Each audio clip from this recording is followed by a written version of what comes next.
ఉరవకొండ చరిత్రని తిరగరాసేటువంటి సమయం ఆసన్నమైంది. ఐదో నెల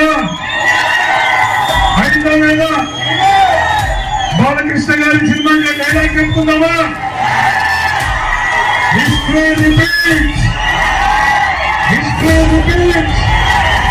1994లో ఉరవకొండలో తెలుగుదేశం జెండా ఎగిరింది, రాష్ట్రంలో తెలుగుదేశం జెండా ఎగిరింది.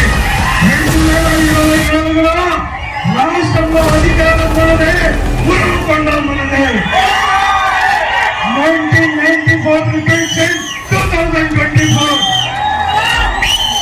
ఈ అవకాశాన్ని మన మీద ఎన్నో పనులున్నా ఉరవకొండ సమావేశాన్ని ప్రేమతో పెట్టుకుని కనిపించేసినటువంటి అధినాయకుడికి మా రైతుల తరఫున, మా యువకుల తరఫున, మా చేనేత కార్మికుల తరఫున హృదయపూర్వకంగా